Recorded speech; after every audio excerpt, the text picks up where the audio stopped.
Umwigeme wese ariko aradukurikirana kuri uno mwanya nomubwira yuko atokwicara, yaba impano yaba amashure vyose bifatanye ubikore kandi vyose bizogenda neza, ntiwicare ngo ejo hawe harahari, hari uwuriko arahategura, oya namba, haguruka ukore kandi bizogenda neza.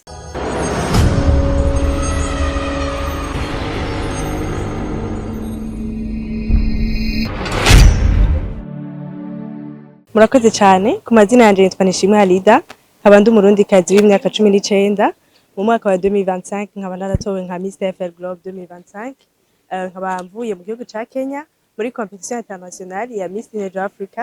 Tukigenda twaragiye turashika, twashitseyo le 19, turahura n'abandi bakandidate, tukicinjira uhura n'abantu baciye ubwenge, uhura n'abakobwa beza bazi kuvuga, bazi kwiexprima, no kuvuga n'abantu baba ari à la hauteur.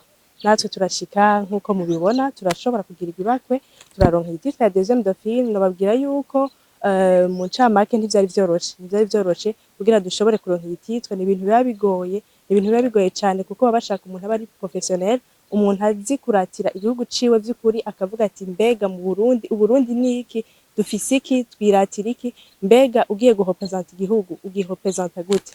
Ego kuva kera nkiri muto namye nkunda ibintu vy'abamisi, nkaba mfise n'abavyeyi banyankuhaja bakambwira ati uzobishikako, uzoba Miss.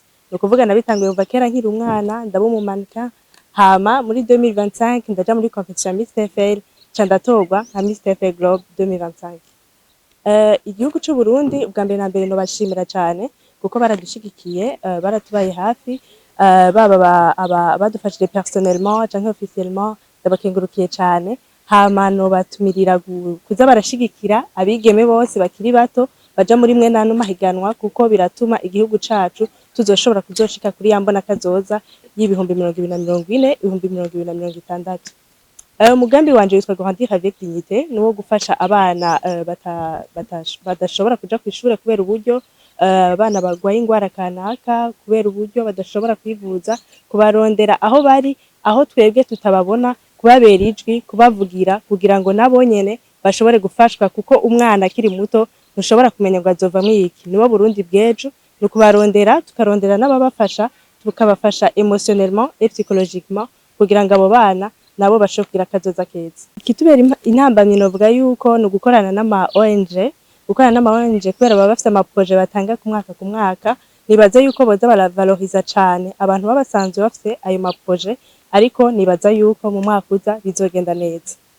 Personnellement novuga yuko ari intsinzi apana kuri jewe gusa, ariko no ku gihugu, kuko ni ibintu biba bisaba umuntu azi kuratira igihugu ciwe nkuko nabibabwiye. Novuga ko ari intsinzi ku gihugu kuko abo twari kumwe, ibihugu byose twari kumwe, ubu barazi Uburundi, ubu aho bari barafise ico batahukanye, symbole y'u Burundi, kuko twaragira échange, umwe wese agatahana ico mu gihugu c'u Burundi. Ni kuvuga ubu bose aho bagiye barafise izina ry'u Burundi. Umwigeme wese ariko aradukurikirana kuri uno mwanya nomubwira yuko atokwicara, yaba impano yaba amashure vyose bifatanye ubikore kandi vyose bizogenda neza. Ntiwicare ngo ejo hawe harahari, hari uwuriko arahategura, oya namba, haguruka ukore kandi bizogenda neza. Nibaze yuko abigeme ari bo nyene ubwabo bakwiye bagahaguruka bakaba aba femme leader, bakamenya ati twebwe dutegerezwa gufata lokole, dutegerezwa gufata igihugu cacu mu ntoke, bakagenda kugirepresenta bagashikana, novuga aho twebwe tutashoboye gushikana,